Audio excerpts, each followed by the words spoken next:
sama-sama bangkit berdiri. Naikkan setiap pujian kita, naikkan syukur dan sukacita kepada Tuhan. Haleluya.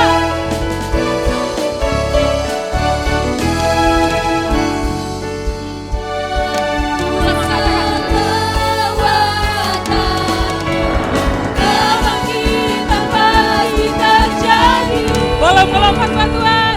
Oh, oh, oh, yes, haleluya. Tuhan dan berkuasa saat hati bersatu menaikkan pujian, belenggu dipatahkan, mujizat dinyatakan. Great is our God. Haleluya. Kita mempunyai Tuhan Yesus, amin. Ada kuasa di dalam Tuhan, amin. Ada kuasa saat kita memuji Tuhan, amin.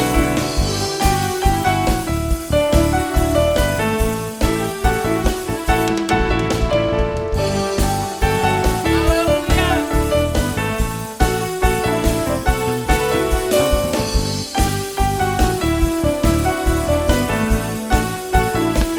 Sama katakan Tuhan menara yang teguh, kota benteng perlindunganku, Allah yang perkasa,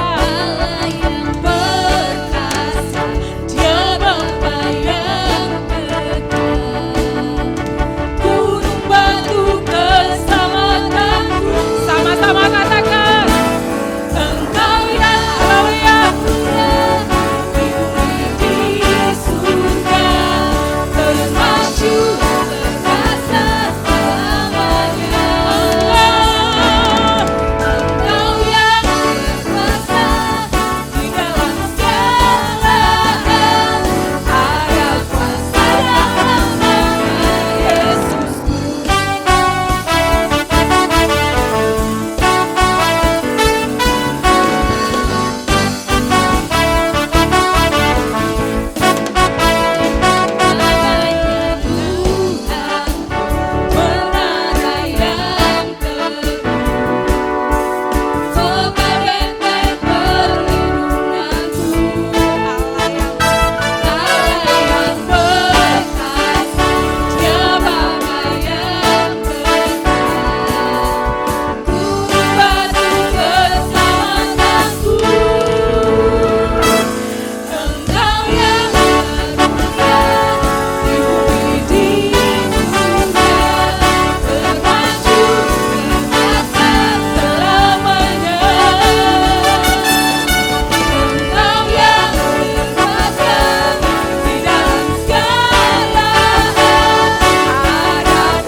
Sama-sama tepuk tangan buat Tuhan. Haleluya.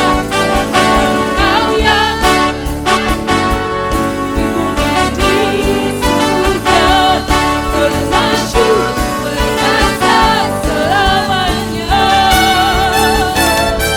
Engkau yang berkuasa di dalam segala hal, ada kuasa dalam nama Yesus. Sekali lagi katakan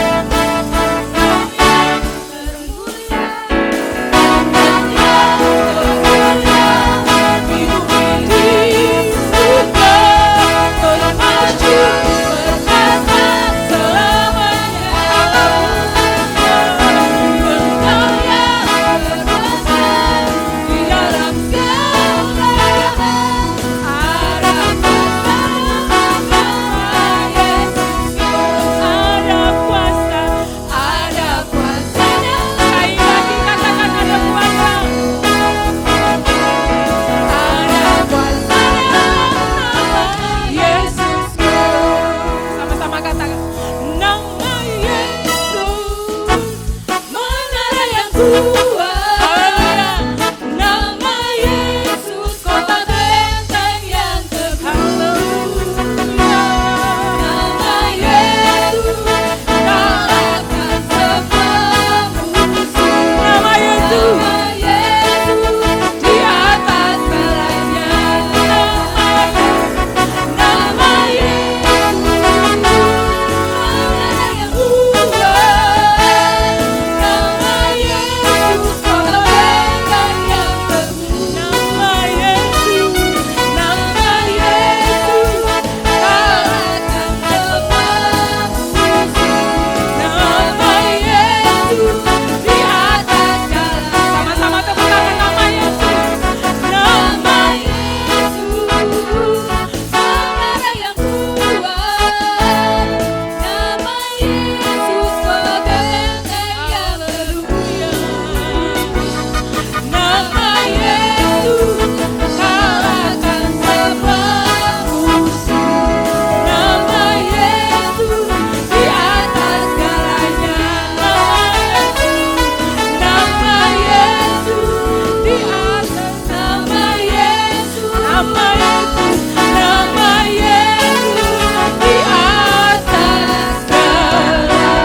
nama Yesus di atas segalanya, amin.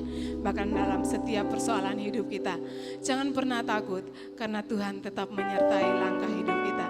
Tuhan selalu bersama dengan kita dalam suka dan duka. Tuhan Yesus selalu memberikan kekuatan dan penghiburan buat umatnya yang percaya kepadanya, amin. Kami tidak pernah takut Tuhan. Kami mau melangkah bersama dengan Engkau. Kami percaya akan setiap firman-Mu. Sore hari ini firman akan datang kepada kami. Kami mau membuka hati kami ya Tuhan, untuk selalu diisi oleh kebenaran firman Tuhan. Haleluya Yesus. Terima kasih Tuhan.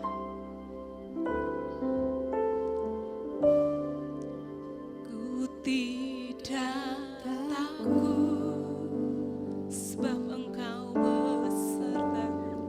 Sebab Kau besertaku.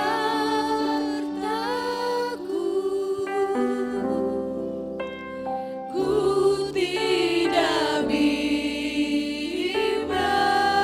Sebab Engkau Allah kami. Sebab Engkau Allahku. Engkau meneguhkanku, bahkan menolongku.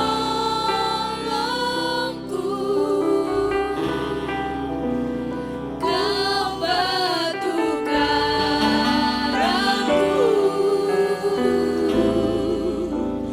Yesus Tuhan.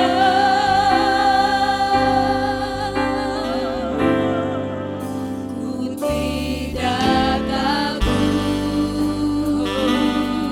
sebab Engkau besertaku. Ku tidak bimbang. Sebab Engkau Allah kami. Sebab Engkau Allahku. Engkau meneguhkanku, bahkan menolongku. Kau batu karangku, Yesus Tuhan. Yesus memelukku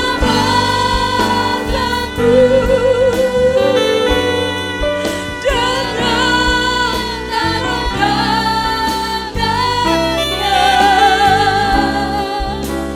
Yesus memberiku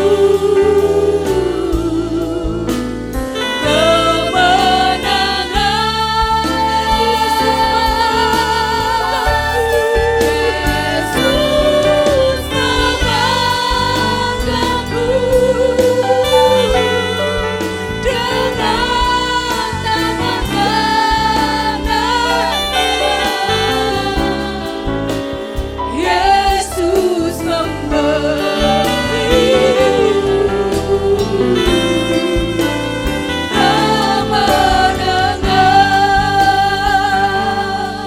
Dengan yakin sore hari ini kita akan percaya dengan firman Tuhan. Bapak Ibu, jangan pernah takut.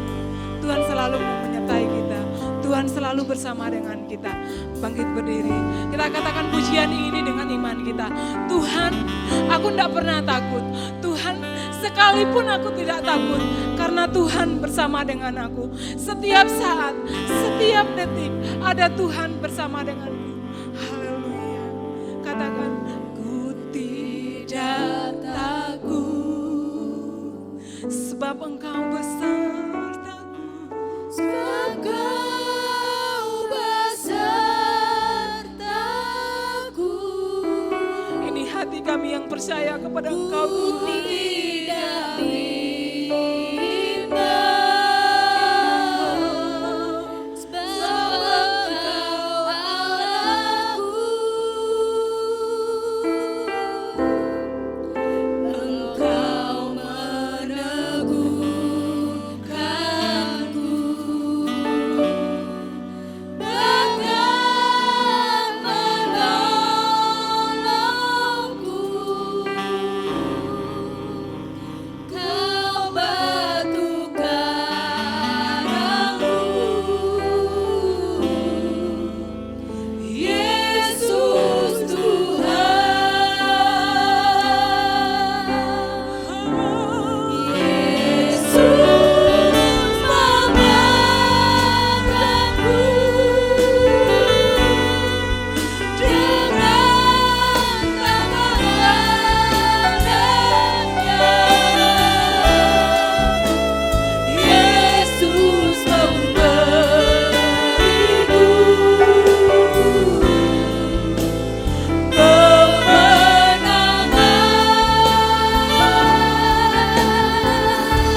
Tuhan.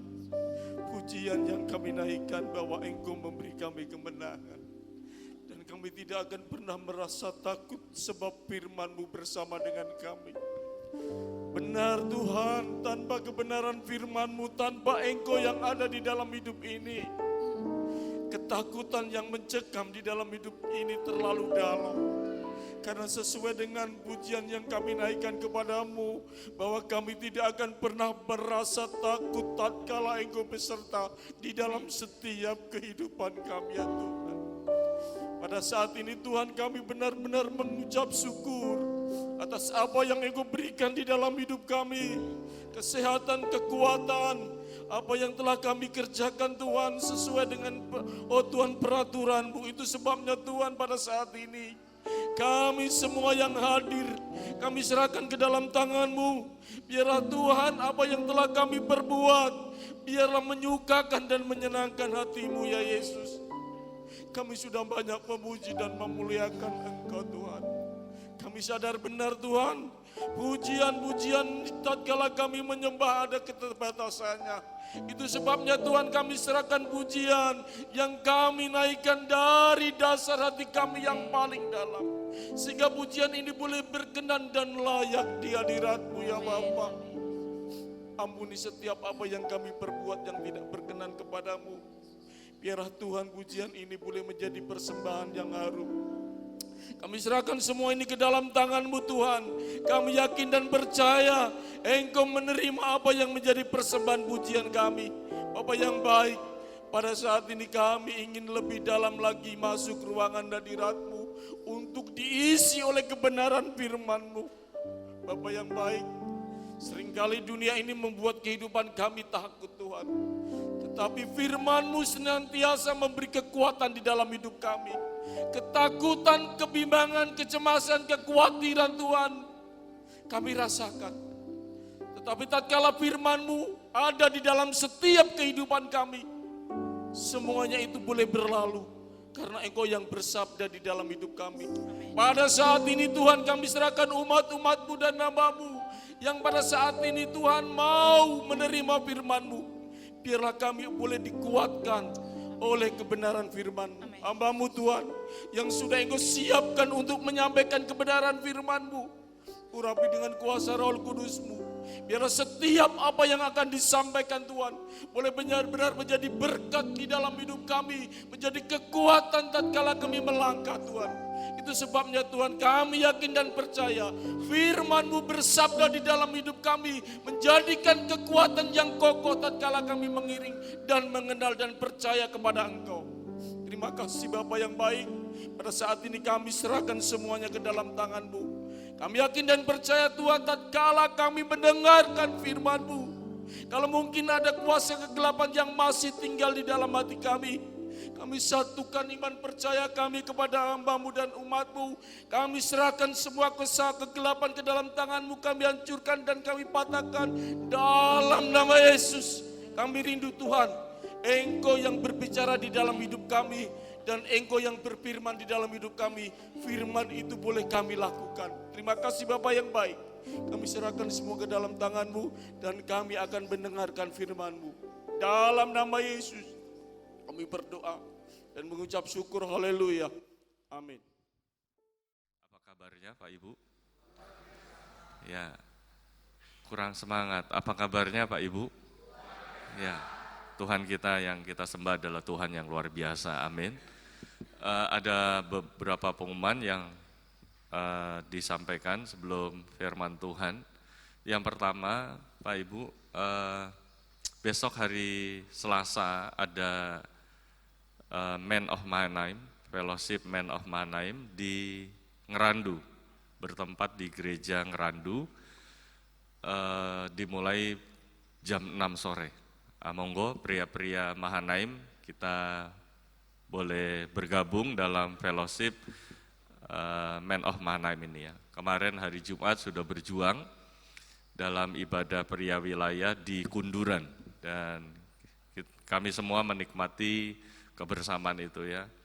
Dan ada beberapa usulan perlu diagendakan untuk mungkin 2 bulan sekali untuk kita pergi keluar. ya kunjungan seperti itu. Puji Tuhan.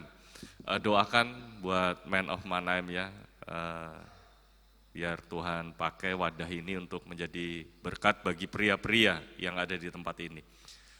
Kemudian yang kedua, ya bantu doa, istri saya sekarang lagi di Bangka, karena ya ada ini ya 2 tahun mengenang papinya yang sudah dipanggil Tuhan, jadi beliau harus ke Bangka, disuruh mami mertua. Sebenarnya saya juga disuruh ikut, cuma kan nggak bisa berdua ya, ya nggak bisa dua-dua, kosong di atas. Nah juga bantu doa buat Sandra ya, Tuhan sudah jamah sembuhkan. Dia sempat tidak bisa buang air kecil 2 hari. Jadi istri saya khawatir, sempat mau batalkan ke Bangkanya, ya tapi udahlah kita coba lihat cek di Jogja, dan udah ditanganin dan sekarang puji Tuhan sudah buang air kecilnya lancar. Ya terima kasih buat bantuan doa dan juga bantuan materi, ya Tuhan memberkati kita semua. Nah mari kita buka firman Tuhan kita pagi hari ini yang terdapat dalam Injil Yohanes pasal yang pertama. Injil Yohanes pasal yang pertama.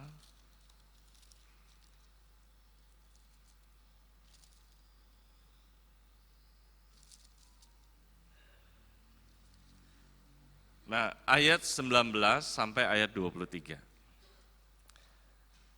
Ya, ayat 19 sampai ayat 23. Oke. Kita baca secara bergantian, saya mulai ayat 19, Bapak Ibu ayat 20 dan terus bergantian, dan ayat 23 kita baca bersama-sama. Kita baca di dalam nama Tuhan Yesus Kristus. Dan inilah kesaksian Yohanes ketika orang Yahudi dari Yerusalem mengutus beberapa imam dan orang-orang Lewi kepadanya untuk menanyakan dia, "Siapakah engkau?"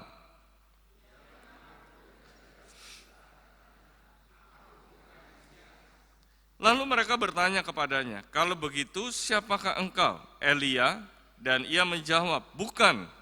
"Engkaukah nabi yang akan datang?" Dan ia menjawab, "Bukan."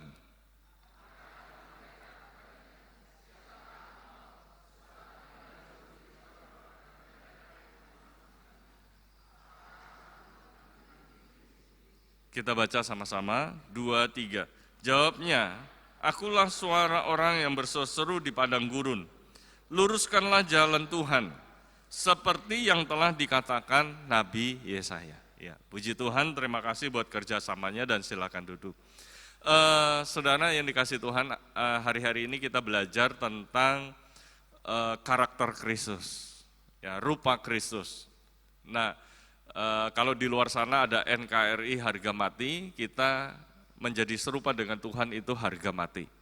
Ya, bahkan Paulus dalam surat-suratnya juga menekankan ini. Bahkan dia bersedia menderita seperti sakit bersalin, seperti yang diutarakan kepada jemaat di Galatia pasal 4 ayat 19. Dia rela menderita seperti sakit bersalin supaya rupa Kristus itu nyata dalam kehidupan jemaat. Jadi menjadi serupa dengan Tuhan, mempunyai karakter Kristus, itu penting dalam kehidupan kita. Nah, rupa-rupanya menjadi serupa dengan Tuhan, karakter Kristus ditentukan melalui perilaku atau kebiasaan-kebiasaan yang kita bangun sehari-hari. Nah, kebiasaan-kebiasaan itu akan membentuk karakter kita. Nah, saudara, seringkali kita sebagai orang Kristen kita salah. Kita benerin perilaku gimana caranya supaya ini, tanpa kita mengubah sesuatu yang sangat penting. Jadi kita sibuk mengubah perilaku kita, mengubah kebiasaan kita, ternyata nggak bisa. Ya, ada banyak orang datang sama saya, "Gimana ya, saya mau berhenti merokok tapi nggak bisa. Ada saya mau berhenti melakukan ini, saya tapi nggak bisa," dan sebagainya. Terus jatuh dalam dosa lagi, dan sebagainya. Nah, pagi hari ini kita belajar bagaimana caranya. Rupa-rupanya ada satu yang kita lewatkan dan itu ternyata penting. kita harus menjernihkan soal identitas kita di dalam Tuhan. Enggak, ini yang perlu kita perhatikan, penting identitas. Nah, banyak orang kebalik, kita sibuk dengan perilaku kita supaya identitas kita diubah oleh Tuhan. Salah ini, kebalik. Kita harus ubah identitas kita, baru perilaku itu mengikuti kehidupan kita. Nanti kita lihat beberapa contoh. Nah, coba next boleh. Di dalam Injil Yohanes ini, saudara, dalam Injil Yohanes, ada orang-orang bertanya tentang Yohanes Pembaptis. Ya, bertanya, dan siapakah engkau? Menanyakan tentang apa? Tentang identitas. Menanyakan tentang identitas. Siapa engkau? Kemudian dengan tegas Yohanes Pembaptis, aku bukan Mesias. Itu jawaban yang sebenarnya dan tidak berdusta. Di tengah orang mencari popularitas, mencari orang pengikut ya, dan sebagainya, tetapi Yohanes dia tahu identitasnya. Ketika ditanya, siapa engkau? Dia bisa berkata, ya saya Mesias mungkin dan sebagainya, bisa saja. Dan perlakuan orang-orang ketika dia nyatakan, saya Mesias, pasti istimewa. Pasti mungkin disanjung-sanjung, dilayani, diservis dan sebagainya. Tetapi tidak dengan Yohanes Pembaptis, dia tahu identitasnya. Kemudian ditanya lagi yang kedua, siapakah engkau? Apakah engkau nabi? Bukan. Yohanes Pembaptis dia sekali lagi katakan bukan. Ada 3 kali. Ya kata bukan. Nah saudara, lalu orang-orang ini bertanya, apa katamu tentang dirimu sendiri? Ya di ayat 22 bagian terakhir, apa katamu? Mari Pak Ibu saudara kasih Tuhan, jangan identitas kita didasari oleh kata orang. Sekali lagi, apa kata orang tentang diri kita? Jangan. Inilah yang membuat kita kebingungan dengan identitas kita. Akhirnya banyak orang mengalami krisis identitas. Nah sekarang misalnya pertanyaan itu diajukan kepada kita. Apa katamu, kata saya tentang saya? Apa katamu tentang engkau? Nah kalau pertanyaan ini diajukan kepada kita, apakah kita bisa menjawab dengan jelas, dengan tegas, siapa saya sesungguhnya? Neil Anderson dalam bukunya Siapakah Aku di Dalam Kristus, ketika ditanya, siapa engkau? Oh saya, misalnya nama saya Salmon. Oh enggak, itu nama kamu. Banyak orang mengalami krisis identitas, enggak jelas. Tanya, siapa engkau? Saya ini orang Rembang. Enggak, itu nama tempat kamu berasal. Siapa engkau? Saya anaknya Pak Ngesti. Bukan, itu nama orang tua kamu. Banyak kita mengalami krisis identitas, sehingga itu menentukan perilaku kita, menentukan tindakan kita, menentukan perbuatan kita. Akhirnya karena nggak jelas, banyak perbuatan-perbuatan kita yang akhirnya dimanfaatkan oleh iblis untuk kita jauh dari Tuhan. Nah coba next boleh. Nah kalau kita ragu dengan identitas kita, percayalah, iblis akan sangat mudah mengalahkan kita. Ya, sangat mudah. Sekali lagi saya katakan gini ya, seringkali orang sibuk dengan mengubah perilaku kita, tindakan kita, supaya identitas kita diubah. Itu salah besar. Harusnya identitas dulu yang kita ubah, baru itu menentukan perilaku. Satu contoh misalnya, perokok itu identitas. Ya, perokok identitas orang yang merokok. Ini karena masalah meskipun masalah sepele tapi tidak ringan juga. Ya, ada banyak orang bergumul dengan ini. Saya mau berhenti merokok kok nggak bisa. Nah, perokok itu identitas. Tetapi merokok itu perbuatan. Nah, orang sibuk untuk tidak merokok. Tidak merokok, saya coba berhenti ya, dan sebagainya. Kok nggak bisa? Kok nggak bisa? Kenapa? Karena identitasnya belum diubah. Saya nggak merokok, kenapa? Karena saya bukan perokok. Karena saya bukan perokok. Identitas. Nah, makanya saudara yang dikasih Tuhan, kalau kita bergumul dengan yang satu ini, ubah dulu identitas kita. Maka itu akan menentukan perilaku kita. Karena identitas saya bukan perokok, orang yang suka merokok, ya akhirnya saya tidak merokok. Karena identitas saya bukan perokok. Tapi kebalikannya, kita selalu ubah perilaku. Saya coba kurangin dulu ya, tadinya 2 pak, sekarang 1 pak, kurangin lagi, nggak bisa, nanti 2 pak lagi, nanti 1 pak lagi, dan sebagainya. Nggak bisa. Kenapa? Karena identitasnya belum diubah. Nah, saudara lihat ini, identitas menentukan perilaku kita. Rumus Tuhan mengubah identitas seseorang untuk mengubah perilakunya. Ada banyak contoh-contoh di Alkitab, nanti kita lihat. Rumus Tuhan, nah ini saudara perlu penting untuk kita perhatikan, mengubah identitas seseorang untuk mengubah perilaku kita. Nah ini perlu diperhatikan, dicamkan, direnungkan di dalam kehidupan kita. Nah coba bandingkan dengan Kejadian pasal 3 ayat 4 dan 5. Nah coba lihat Kejadian. Saudara seringkali iblis coba memutarbalikan. Ya, memutarbalikan sehingga perilaku dulu baru menentukan identitas. Atau dia coba utak-atik identitas kita untuk mengacaukan perilaku kita. Nah coba lihat di dalam Kejadian pasal 3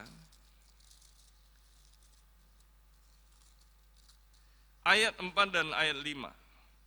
Tetapi ular itu berkata kepada perempuan itu, sekali-kali kamu tidak akan mati. Tetapi Allah mengetahui bahwa pada waktu kamu memakannya, matamu akan terbuka dan kamu akan menjadi seperti Allah. Dan kamu akan menjadi seperti Allah, tahu tentang yang baik dan yang jahat. Come on. Ini berkaitan dengan identitas. Kalau Hawa dia yakin dengan identitas dia, bahwa manusia diciptakan serupa dan segambar dengan Allah. Dia tidak akan terhasut oleh bujukan iblis. Tidak akan. Iblis coba otak-atik identitas yang sebenarnya sudah ditetapkan Tuhan. Karena Hawa ragu, makanya iblis pakai ini. Ya, di dalam ayat 5, waktu kamu memakannya, matamu akan terbuka dan kamu akan menjadi seperti Allah. Itu berkaitan dengan identitas.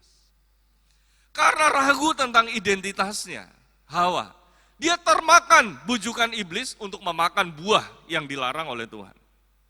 Padahal bujukan iblis berkaitan dengan identitas. Kalau Hawa begitu yakin identitasnya, bahwa dia adalah manusia yang serupa dan segambar dengan Allah, dia tidak akan makan buah itu. Nah, seringkali iblis datang kepada kita untuk mengacaukan identitas-identitas kita, Pak Ibu.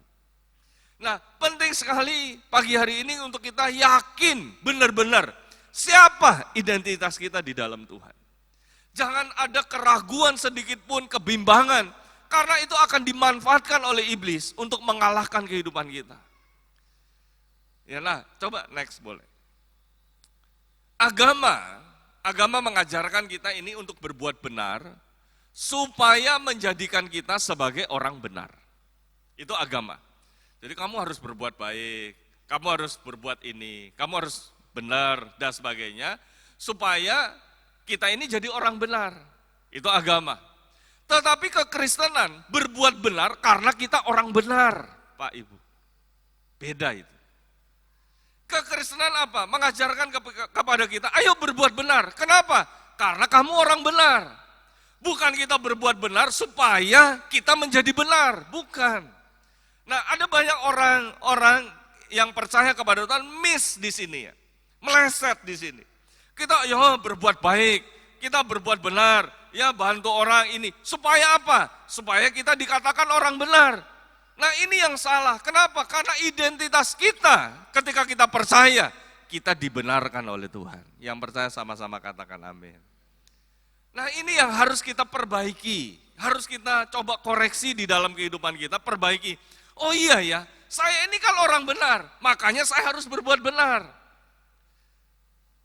Ya, saya berbuat benar karena saya orang benar, orang yang sudah dibenarkan oleh Tuhan. Coba bandingkan dengan Roma pasal 1 ayat 7. Roma pasal yang pertama ayat yang ke-7. Kepada kamu sekalian yang tinggal di Roma, yang dikasihi Allah, saudara lihat, yang dipanggil oleh Allah juga, dan dijadikan oleh Allah sebagai apa? Sebagai orang-orang kudus. Jadi dikasihi oleh siapa? Oleh Allah. Dipanggil oleh siapa? Oleh Allah. Dikuduskan oleh siapa? Oleh Allah. Untuk apa? Untuk menjadi orang-orang kudus. Kasih karunia menyertai kamu dan damai sejahtera dari Allah, Bapa kita, dan dari Tuhan Yesus Kristus. Ini Paulus di awal suratnya coba tegaskan tentang identitas jemaat yang ada di Roma.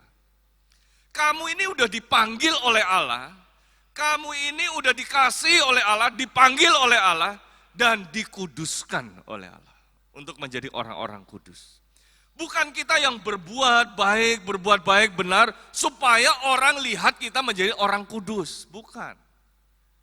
Kebalik, seringkali ini yang iblis datang untuk mengacaukan identitas kita, Pak Ibu. Kita ini orang yang sudah dikuduskan oleh Tuhan, orang yang sudah dikasih oleh Tuhan, dipanggil oleh Allah, dan dikuduskan oleh Allah. Untuk apa? Berbuat kudus. Amin. Amin, Pak. Nah, kalau kita udah identitasnya orang kudus, ya udah itu menentukan perilaku kita. Nah, karena kita kita coba ubah perilaku kita supaya orang anggap kita orang kudus. Sulit, Pak. Berat, hidup kayak gitu berat. Ya, waduh, udah jatuh lagi dalam dosa. Udah, coba hati-hati, jatuh lagi dalam dosa. Jatuh lagi. Kenapa? Karena kita bingung dengan identitas kita. Yohanes Pembaptis di Yohanes pasal 1, dia tidak bingung dengan identitasnya. Ketika orang berkata, apa katamu tentang dirimu? Akulah orang yang berseru-seru di padang gurun. Dia jelas identitasnya. Iblis tidak bisa kacaukan identitas. Nah, coba lagi, next. Wah ini pendapat dari seorang hamba Tuhan yang bernama Tony Evan. Nah, saya harus baca sini ya, itu tulisannya terlalu kecil. Saudara, kita menghabiskan waktu, ya saya coba ini.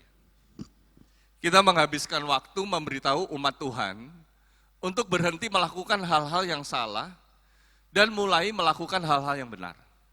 Ini seringkali kan gitu ya, teman-teman, oh ini salah, nggak boleh, udah berhenti ya, kamu nggak boleh lakukan ini. Seringkali itu kan. Nah, itu ternyata menurut Tony Evan itu menghabiskan waktu. Gagal lagi, kebanyakan gagal lagi, akhirnya berbuat dosa lagi. Nah, masalahnya apa? Masalah sebenarnya adalah bahwa mereka sedang dilanda kebingungan mengenai siapa diri mereka. Mereka sedang mengalami krisis identitas yang besar.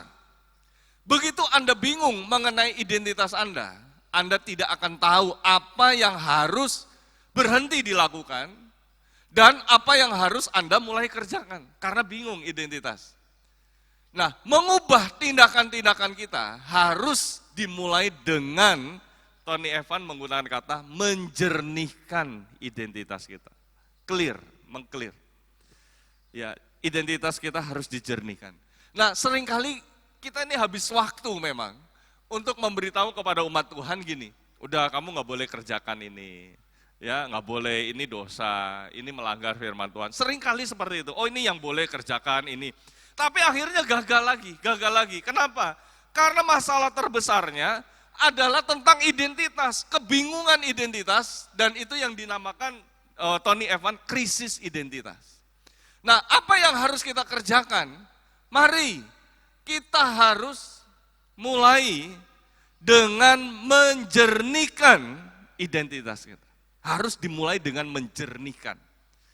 Nah, karena itu mari Pak Ibu jangan kita kebalik-balik. Ya, kebalik-balik, kita coba perbaiki perilaku kita supaya orang anggap kita ini orang Kristen, orang kudus, orang suci, orang baik dan sebagainya. Tetapi percayalah, ketika kita percaya kepada Tuhan, kita sudah dikuduskan oleh Tuhan, makanya identitas kita udah jelas, makanya kita harus berbuat kudus. Amin. Amin. Saya harap Bapak Ibu paham ya, meskipun mungkin belum makan dan sebagainya. Tetapi saya berdoa saudara paham, ini penting. Nah coba lagi next. Ini seorang penyanyi Kristen ya, bernama Vicky Biching.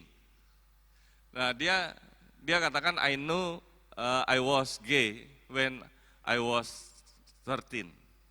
Ya, jadi dia harus beritakan kepada dunia. Ini penyanyi Kristen, saudara. Penyanyi Kristen. Dia harus beritakan kepada dunia, meskipun dia tahu bahwa ini akan menggemparkan, ya, menggemparkan terutama dunia rohani di Amerika. Nah dia katakan gini, saya ini gay, saudara. Gay ketika saya umur 13 tahun. Ini penyanyi Kristen loh, saudara. Dipakai luar biasa. Ya. Dipakai luar biasa. Keliling di Amerika. Penyanyi Kristen. Kaget ketika dia mengumumkan itu. Ya, apa yang selama ini orang tidak ketahui tentang dia, kelihatannya wah bagus dia ya, wah hebat ya, dan sebagainya, wah ini dipakai Tuhan luar biasa. Tetapi dia tidak bisa menyembunyikan kebohongan itu, dia umumkan. Meskipun itu akan membuat gempar dunia kerohanian, ya terutama dalam dunia musik Kristen di Amerika. Tapi dia katakan, saya tidak bisa menutupi kebohongan ini lagi, dia harus katakan bahwa dia gay sejak umur 13 tahun. Bayangin. Ya saya juga bingung ketika saya baca ini, padahal dia perempuan harusnya lesbi ya, tapi nggak tahu. Dia bilang gay, ya, gay. Nah, saya coba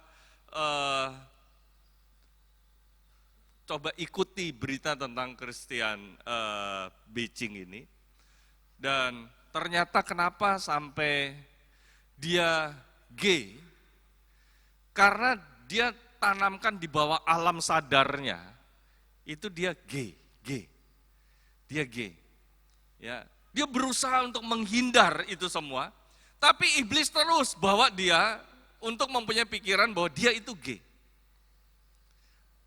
Dia coba lari dengan aktivitas sebagai penyanyi Kristen, melayani dan sebagainya. Tapi terus iblis masuk ya melalui alam bawah sadarnya bahwa mengatakan bahwa dia adalah gay. Bayangkan, saudara, bahaya sekali kalau kita krisis identitas, kemudian iblis masuk, kemudian menghasut kita, membingungkan kita, percuma kamu menjadi anak Tuhan, buktinya jatuh terus dalam dosa. Buktinya jatuh terus dalam dosa. Buktinya apa? Buktinya apa? Kamu nggak bisa gini, kamu nggak bisa. Iblis coba mengacaukan identitas kita. Akhirnya yaudah karena saya rusak sekalian. Ini yang bahaya. Yowes, ke gereja, tapi Senin sampai Sabtu, ya lakukan dosa lagi. Itu yang terjadi kan, Kristen tomat. Minggu tomat, Senin, Sabtu, kumat. Kenapa? Karena kebingungan tentang identitas kita. Nah coba next. Nah sekarang apa maksud Tuhan? Saudara lihat ya, contoh Tuhan mengubah nama seseorang di Alkitab. Itu berkaitan dengan identitas. Ada banyak tokoh-tokoh di Alkitab yang diubah namanya oleh Tuhan. Contoh misalnya, Kejadian pasal 17 ayat 5. Karena itu, namamu bukan lagi Abram, melainkan Abraham. Karena engkau kutetapkan menjadi bapa sejumlah besar bangsa. Saya kalau jadi Abraham mungkin waktu itu. Ya. Ini belum punya keturunan loh. Belum punya anak, ya bagaimana Tuhan mengubah nama, kemudian Tuhan bilang, karena engkau kutetapkan menjadi bapa sejumlah besar bangsa. Saudara lihat, Tuhan ubah apa dulu? Identitasnya dulu diubah oleh Tuhan. Identitasnya diubah dari Abraham menjadi Abraham, diubah dulu. Baru itu menentukan perilaku Abraham, sehingga dia disebut bapak orang percaya. Bapak segala bangsa. Wow. Betul ya saudara? Ubah identitas, Tuhan ubah identitas seseorang dulu. Tuhan tidak ubah perilakunya Abraham supaya orang menyebut engkau bapak segala bangsa. Kamu harus kerjakan ini supaya identitas kamu menjadi Abraham, bukan. Tapi Tuhan ubah Abraham menjadi Abraham. Belum punya anak Pak Ibu, belum punya keturunan. Nah ayat 15 juga demikian. Selanjutnya Allah berfirman kepada Abraham, tentang istrimu Sarai, janganlah engkau menyebut dia lagi Sarai, tetapi namanya, saya coba lihat, itu Kejadian 17 ayat yang ke-15. Ya. Tetap itulah namanya, ya udah titik ya itu. Tetapi itulah namanya. Ya, kurang kata itulah. Jadi saudara yang dikasih Tuhan, beberapa kali Tuhan ubah identitas seseorang. Baru itu menentukan perilaku seseorang. Contoh, Yakub. Coba next. Yakub kan, sejak namanya Yakub dia nipu ayahnya, nipu Esau, nipu pamannya Laban. Ya kan? Kemudian dia pulang tuh sama istri keluarganya dan sebagainya, pulang mau ketemu Esau, bergumul kan. Nah saudara lihat di ayat 27 dari Kejadian pasal 32, bertanyalah orang itu kepadanya, siapakah namamu? Yang ditanyakan apa? Identitas. Siapakah namamu? Sahutnya, Yakub. Nah, ayat 28, lalu kata orang itu, namamu tidak akan disebut lagi Yakub, tetapi Israel. Saya mau tanya sama Bapak Ibu, ketika Tuhan ubah nama Yakub menjadi Israel, apakah Yakub sudah tidak nipu lagi? Tidak. Dia baru nipu Laban loh saudara. Ya, menurut Laban, dia ditipu oleh Yakub. Ya. Nipu terus, tetapi sejak Tuhan ubah identitas Yakub menjadi Israel, sejak saat itu perilakunya berubah.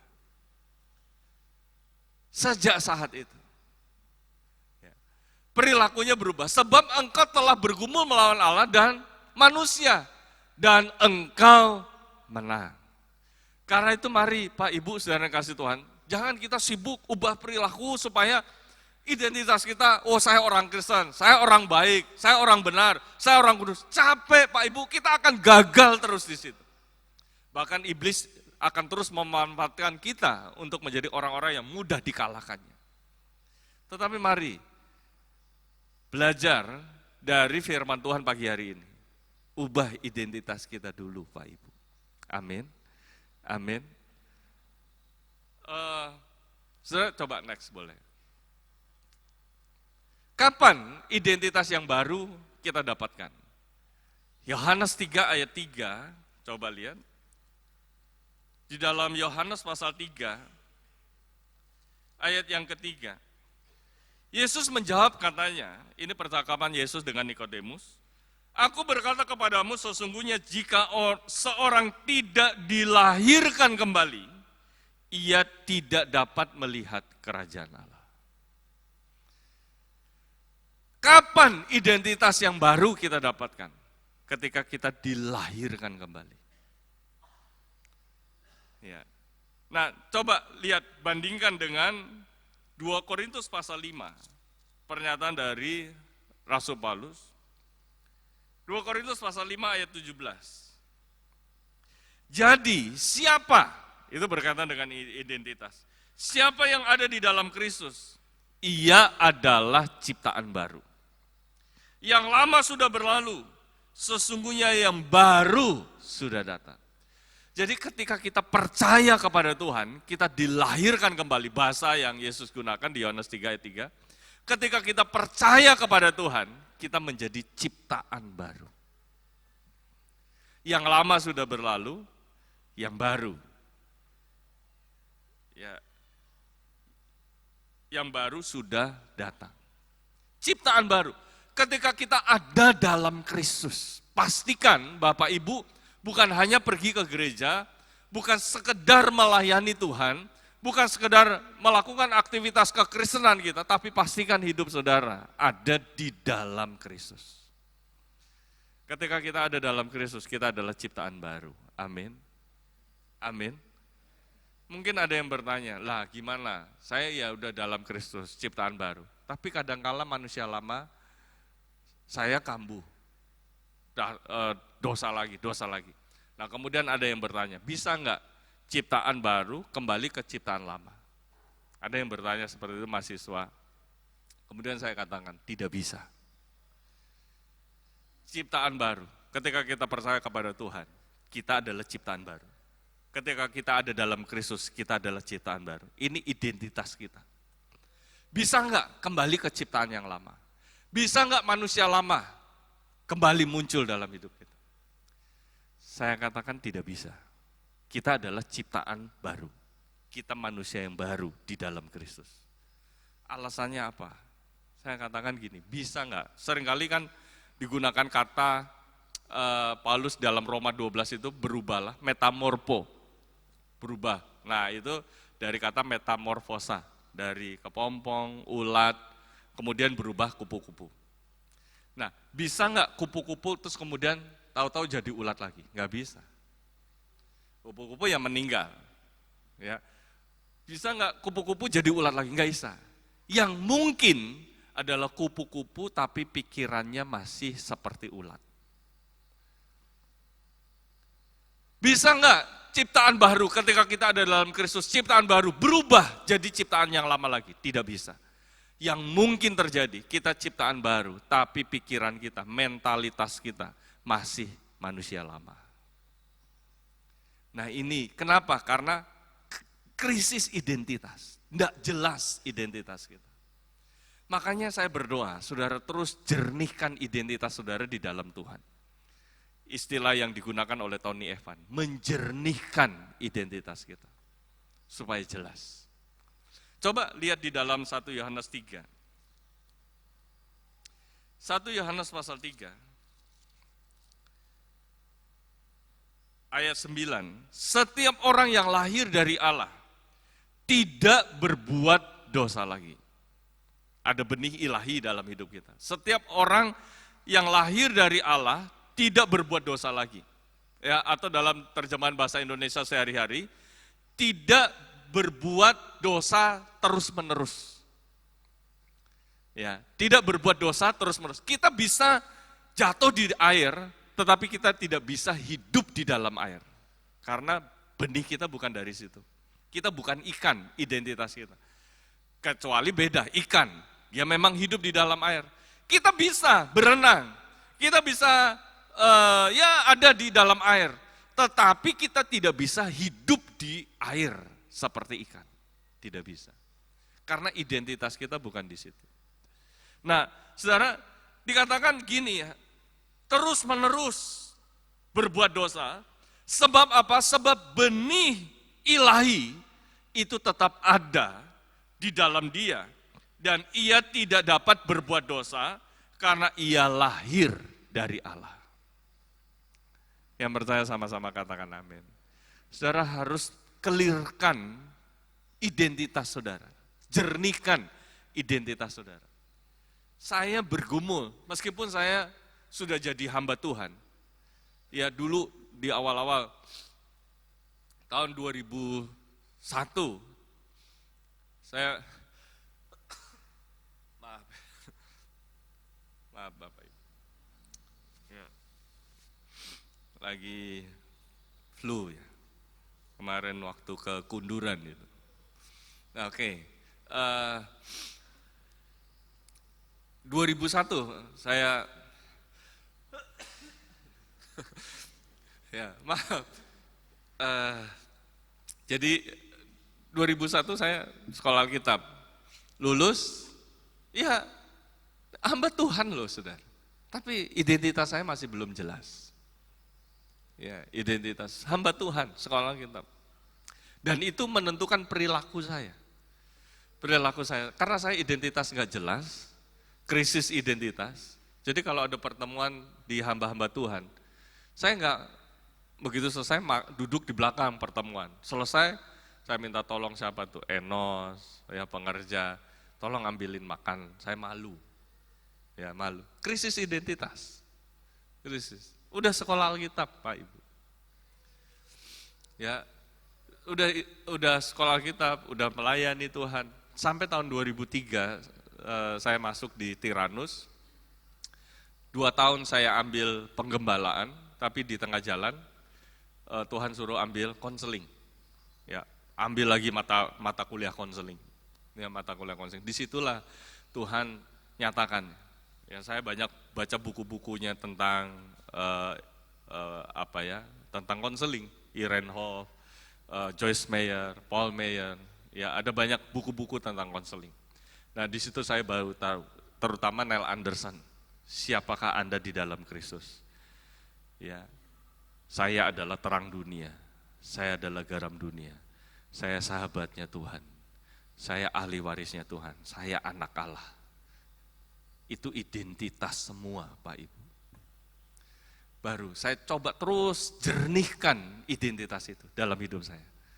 Ya, coba clearkan, kamu itu bukan Salmon, itu nama kamu. Kamu itu bukan anaknya Pak Ngesti, itu nama orang tua kamu. Kamu bukan orang Rembang, itu nama kota kamu dilahirkan. Ya, bukan. Kamu adalah terang dunia, kamu garam dunia, kamu biji matanya Tuhan, kamu ahli warisnya Tuhan, kamu sahabatnya Tuhan, kamu hamba Tuhan, kamu ini. Wah, itu saudara mengubah hidup saya. Ya, mengubah hidup saya. Dan saya percaya Roh Kudus pakai buku itu untuk mengubah hidup saya. Ya, terus saya baca selama 3 bulan buku, ya kalau saudara masih ada itu ada di atas ya buku itu. Nah, itu mengubah, saya baca terus, saya suruh istri saya juga baca. Ya, supaya identitas kita ini jelas di dalam Tuhan. Nah, saya berdoa, saudara, jangan sampai kita identitas kita dikacaukan oleh iblis dan iblis pakai itu untuk mengalahkan kehidupan kita. Tetapi ayo mari jernihkan identitas kita di dalam Tuhan. Bapak Ibu adalah garam dunia, saya terang dunia, saya biji matanya Tuhan, saya berharga di mata Tuhan, saya ahli warisnya Tuhan, saya sahabatnya Tuhan. Itu yang harus kita tanamkan terus dalam hidup kita.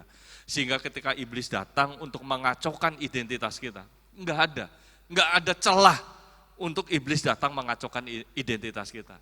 Dan identitas yang jelas itu akan mempengaruhi perilaku kita ke depan menjadi anak-anak Tuhan yang dipakai Tuhan luar biasa. Amin.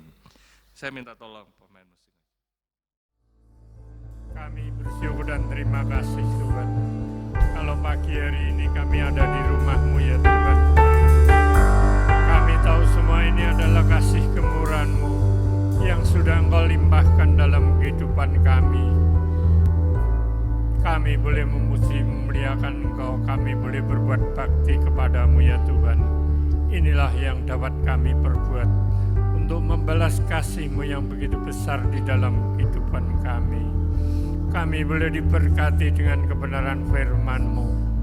Tanamkan firman-Mu di dalam hati dan kehidupan kami ya Tuhan. Di mana firman-Mu telah menjabarkan segala sesuatunya Tuhan, tentang identitas kami ya Tuhan. Biarlah lewat penjabaran firman-Mu ini, kami boleh mengetahui tentang identitas kami ya Tuhan. Sehingga apa yang kami lakukan ini tidak di luar dengan identitas kami, melainkan kami boleh berjalan di dalam kebenaran firman-Mu saja ya Tuhan. Tuntun perjalanan kami, pegang tangan kami ya Tuhan, jangan sampai kami terjatuh di dalam perjalanan kami ya Tuhan. Terima kasih ya Tuhan, terima kasih segala firman-Mu yang sudah Engkau berikan di dalam kehidupan kami. Demikian juga hamba-Mu yang sudah memberikan firman-Mu ya Tuhan. Engkau pakai kehidupan hamba-Mu ini menjadi hamba yang diberkati ya Tuhan. Di mana saja mereka berada boleh menjadi saluran berkat. Terima kasih Tuhan, kami juga berdoa buat negara dan bangsa kami ya Tuhan.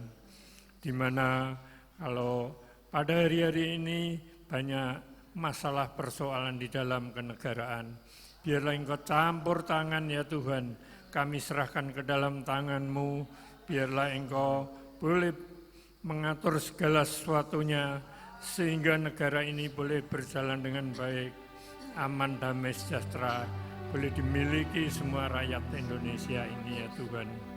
Demikian juga kami berdoa buat pekerjaan-Mu yang ada di My Name ini ya Tuhan. Biarlah Tuhan Engkau campur tangan Tuhan, segala sesuatunya yang sudah berjalan ya Tuhan. Biarlah Engkau pakai kehidupan alat-alat ini sehingga boleh menjadi alat-Mu untuk memenangkan jiwa ya Tuhan. Demikian juga dana-dana yang dibutuhkan Tuhan, Engkau adakan ya Tuhan. Terima kasih Tuhan, kami juga berdoa buat sidang jemaat-Mu yang ada di tempat ini. Mungkin saat-saat ini, banyak kesusahan, banyak kekurangan Tuhan, biarlah Engkau hiburkan, Engkau cukupkan segala sesuatunya ya Tuhan. Demikian yang sakit Tuhan, Engkau lawati satu persatu ya Tuhan. Engkau jamah, Engkau berikan kesembuhan yang heran ya Tuhan, sehingga mereka boleh sehat, kembali berbuat bakti kepada-Mu ya Tuhan. Terima kasih Tuhan, terima kasih. Ampuni Tuhan segala dosa, kekurangan-kekurangan kami ya Tuhan, sehingga kehidupan kami ini lebih hari lebih layak di hadapan-Mu. Terima kasih Tuhan, kami berdoa, kami beralaskan doa ini hanya di dalam nama Tuhan Yesus Kristus.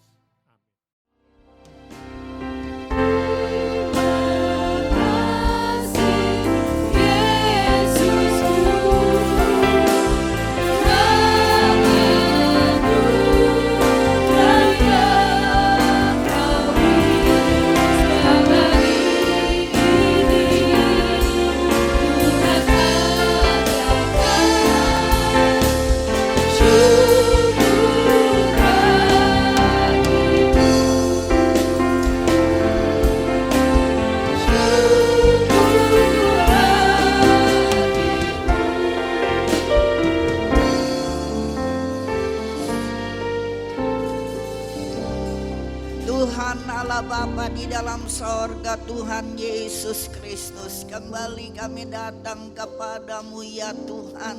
Kami bersyukur dan berterima kasih kepadamu buat kehadiranmu di tengah-tengah ibadah kami. Kehadiranmu memberkati kepada kami dengan firman-Mu, supaya kami mengerti identitas kami ya Tuhan. Kami adalah anak-anak-Mu yang berkerajaan. Sebab itu biarlah Allah Roh Kudus Tuhan bekerja dalam hidup kami, supaya kami tetap setia kepadamu. Hamba-hambamu yang sudah melayani dalam ibadah pada sore hari ini, Tuhan berkati mereka sekalian dengan berkat-berkat-Mu. Kami Tuhan berdoa, kalau Tuhan berkenan telah memanggil pulang ke rumah Bapa di sorga kekasih-kekasih Tuhan, baik Mbah Tulis ya Tuhan, baik Ibu Pendeta Ruth Suparmi ya Tuhan, kami yakin mereka sudah berada dalam kerajaan sorga. Marilah Engkau menghibur kaum keluarga yang mereka tinggalkan ya Tuhan. Juga Tuhan, Tuhan Ibu Pendeta Ruth Suparmi almarhumah ya Tuhan, yang Tuhan telah panggil. Tuhan hibur anak mantu cucu, bahkan jemaat yang ditinggalkan. Upacara besok dan lusa kami serahkan ke dalam tangan-Mu. Pakai majelis wilayah, majelis daerah yang akan melayani. Terima kasih Tuhan, kesempatan ini kami berdoa buat Bapak Samgar Jupani yang sakit. Engkau jamah dia, sembuhkan supaya bebas kembali melayani kerja-Mu. Hentar sebentar kami pulang, tutup bungkus kami semua dengan kuasa-Mu. Bersamalah dengan kami. Angkat kedua belah tangan saudara dan terimalah berkat Tuhan. Tuhan memberkati engkau dan melindungi engkau. Tuhan menyinari engkau dengan wajah-Nya dan memberi engkau kasih karunia yang berlimpah-limpah.